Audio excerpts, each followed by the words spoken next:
इस वीडियो में हम लोग प्रायद्वीपीय भारत की नदियों के बारे में देखेंगे। प्रायद्वीपीय भारत के नदियों का अध्ययन दो भागों में बांटकर किया जाता है। बंगाल की खाड़ी में गिरने वाली नदियाँ और अरब सागर में गिरने वाली नदियाँ। बंगाल की खाड़ी में गिरने वाली प्रमुख नदियाँ हैं महानदी, सुवर्णरेखा, बैतरणी, गोदावरी, कृष्णा, कावेरी और पेन्नेरू रिवर्स। ये सभी नदियां बंगाल की खाड़ी में गिरती है।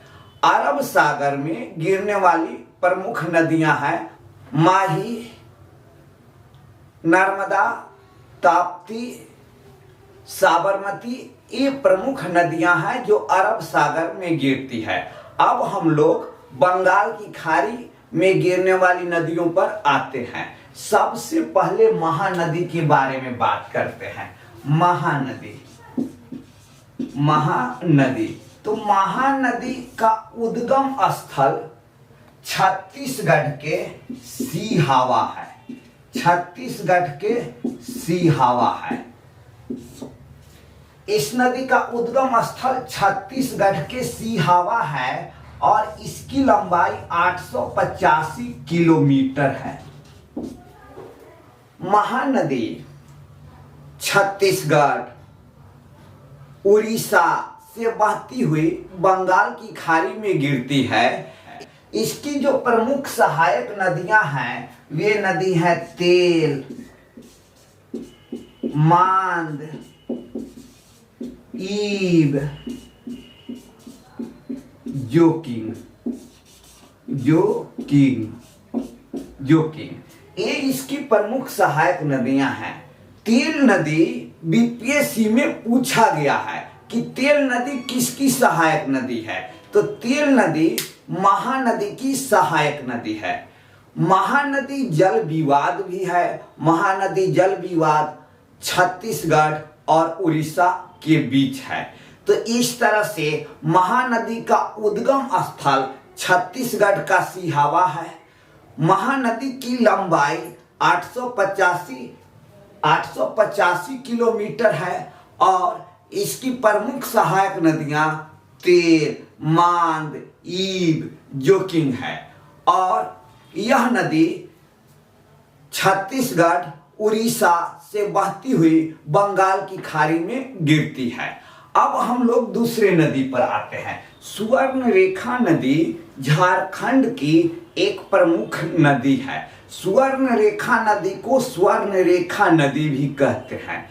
सुवर्णरेखा नदी के तट पर जमशेदपुर स्थित है। यह नदी झारखंड से बहती हुई उड़ीसा में प्रवेश करती है और बंगाल की खाड़ी में गिरती है। दोस्तों, सुवर्णरेखा नदी की एक प्रमुख सहायक नदी खरकई नदी है। खरकई नदी है। ये क्या है? सुवर्णरेखा नदी की एक प्रमुख सहायक नदी है खरकई नदी। जमशेदपुर स्वर्णरेखा और खरकई के संगम पर स्थित है। तो दोस्तों, हमने महानदी और सुवर्णरेखा नदी के बारे में बताया। अब अगला आते हैं गोदावरी नदी। तो गोदावरी नदी प्रायद्वीपीय भारत की सबसे लंबी नदी है। इसकी लंबाई 1465 किलोमीटर है। गोदावरी नदी को प्रायद्वीपीय भारत की गंगा कहते हैं। गोदावरी नदी का उद्गम स्थल महाराष्ट्र के नासिक जिला है। यह नदी महाराष्ट्र, तेलंगाना, आंध्र प्रदेश से बहती हुई बंगाल की खाड़ी में गिरती है और डेल्टा का निर्माण करती है।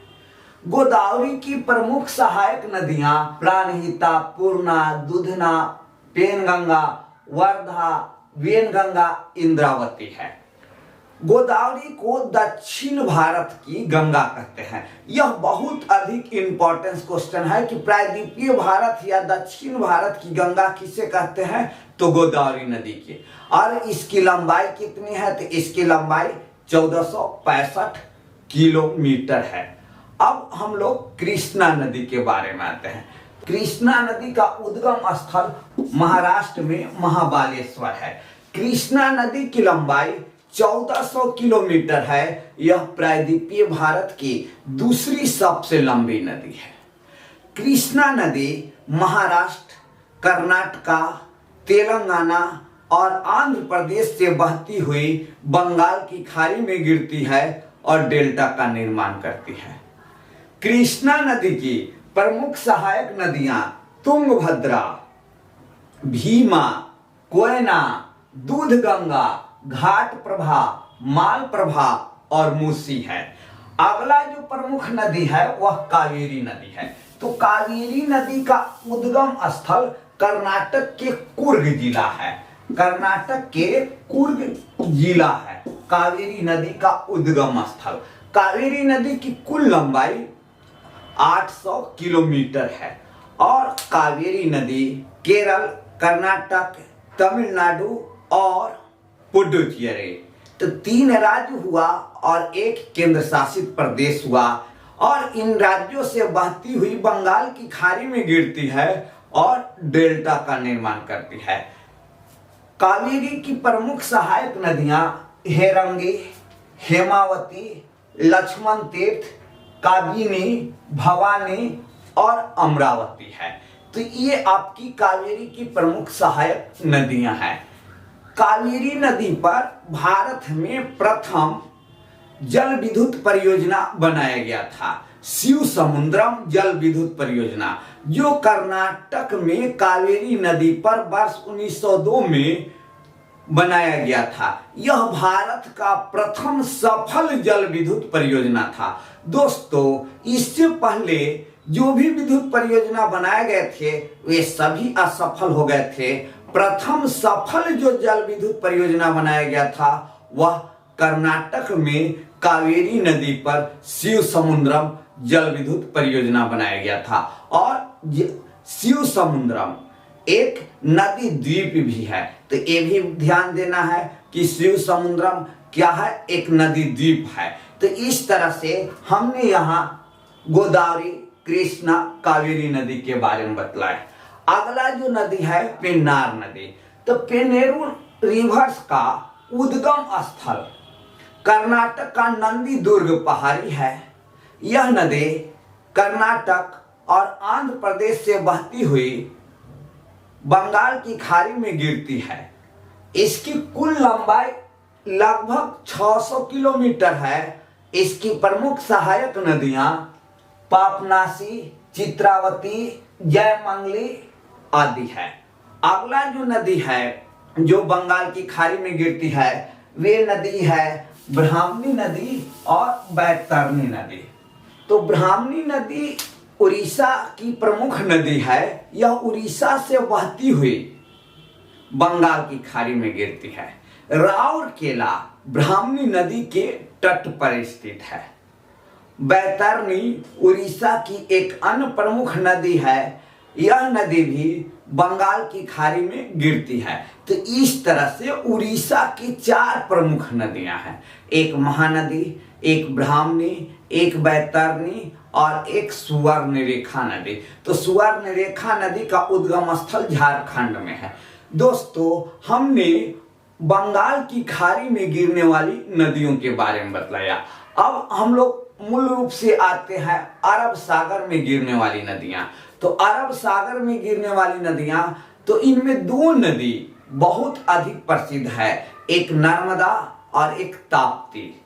तो नर्मदा नदी का उद्गम स्थल अमरकंटक है, मध्य प्रदेश के अमरकंटक है। इस नदी की कुल लंबाई 1312 किलोमीटर है और यह नदी भ्रंश घाटी से होकर गुजरती है। नर्मदा नदी मध्य प्रदेश, गुजरात और महाराष्ट्र से बहती हुई अरब सागर में गिरती है, खंबात की खाड़ी में गिरती है। क्योंकि अरब सागर में ही खंबात की खाड़ी है, खंबात की खाड़ी में गिरती है और एस्चुरी का निर्माण करती है। नर्मदा की प्रमुख सहायक नदी तावा नदी है।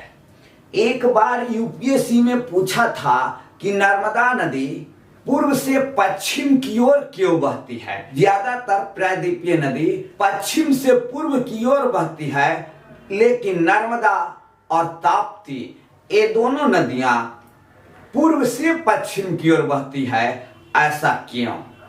तो इसका एक प्रमुख कारण है कि ये दोनों नदियां भ्रंश घाटी से होकर गुजरती है, इसलिए नर्मदा और ताप्ती पूर्व से पश्चिम की ओर बहती है, जबकि प्रायद्वीपीय भारत की नदियां पश्चिम से पूर्व की ओर बहती है। तो यही वहां पर आंसर था कि नर्मदा और ताप्ती जो नदी है ये दोनों नदियां पूर्व से पश्चिम की ओर बहती है। अब हम लोग ध्यान दें तो नर्मदा नदी के बारे में बताएं कि नर्मदा नदी का उद्गम स्थल मध्य प्रदेश के अमरकंटक है और मध्य प्रदेश, महाराष्ट्र और गुजरात से बहती हुई यह नदी बंगाल की खाड़ी में अर्थात खंबात की खाड़ी में गिरती है और इसकी कुल लंबाई 1312 किलोमीटर है। अगला जो प्रमुख नदी है वो ताप्ती नदी है। ताप्ती या तापी, तो ताप्ती नदी का उद्गम स्थल मध्य प्रदेश के बैतूल जिला है, मध्य प्रदेश के बैतूल जिला है और यह नदी मध्य प्रदेश, महाराष्ट्र और गुजरात से बहती हुई अरब सागर में गिरती है और एस्चुरी का निर्माण करती है और यह भी भ्रंश घाटी से होकर बहती है। तो इस तरह से नर्मदा और ताप्ती अरब सागर में गिरने वाली दो प्रमुख नदियां हैं। अगला जो नदी है यहाँ माही नदी, तो इसका उद्गम स्थल मध्य प्रदेश का मेहद झील है, मेहद झील है और मध्य प्रदेश एवं गुजरात से बहती हुई यह नदी खंबात की खाड़ी में गिरती है। यहाँ पर लूनी एक प्रमुख नदी है जो राजस्थान और गुजरात में बहती है। लूनी नदी का उद्गम स्थल राजस्थान में है। यह नदी कच्छ के रण में विलुप्त हो जाती है। इसकी प्रमुख सहायक नदियां जवाई और सकरी है। दोस्तों, भारत की सबसे लंबी नदी कौन सी नदी है? तो भारत की सबसे लंबी नदी गंगा नदी, जिसकी लंबाई 2525 किलोमीटर है। ब्रह्मपुत्रा नदी की लंबाई 2900 किलोमीटर है, लेकिन केवल भारत में 910 किलोमीटर बहती है। तो भारत की सबसे लंबी नदी गंगा नदी हुई। लेकिन भारत की सबसे छोटी नदी, तो ये कोई प्रश्न नहीं है। अगर आप लूनी को भारत की सबसे छोटी नदी कहिएगा तो लूनी की सहायक नदियों को आप क्या कह सकते हैं, जिसमें जवाई और सकरी लूनी की प्रमुख सहायक नदियां हैं। अगला आते हैं, तो अगला क्या है कि गोवा की दो प्रमुख नदी है। तो मांडवी और जुआरी गोवा की दो प्रमुख नदियां हैं और ये दोनों नदी अरब सागर में गिरती है। मांडवी नदी को गोवा की जीवन रेखा कहते हैं। मुंबई सालसेट द्वीप पर स्थित है और वहीं पर एक मीठी नदी है। मीठी नदी के तट पर मुंबई स्थित है। केरल में तीन प्रमुख नदियां हैं, पेरियार नदी, भरतपुझा नदी और पंबा नदी। केरल की दो प्रमुख नदियां पेरियार और भरतपुझा नदियों का उद्गम स्थल पश्चिमी घाट के अंतर्गत अन्नामलई पहाड़ी है। तो ये दोनों नदियों का उद्गम स्थल कहाँ है? अन्नामलई पहाड़ी है। केरल की तीसरी प्रमुख नदी पंबा नदी है। पंबा नदी उत्तरी केरल में बहती हुई वेम्बनाड झील में गिरती है। तो ये ध्यान रखना है कि केरल की तीन प्रमुख नदियां हैं, पेरियार, भरतपुझा और पंबा नदी, जिसमें पेरियार और भरतपुझा नदियों का उद्गम स्थल अन्नामलई पहाड़ी है और पंबा एक अन्य प्रमुख नदी है जो वेम्बनाड झील में गिरती है। केरल में इस तरह से तीन प्रमुख नदियां हुआ।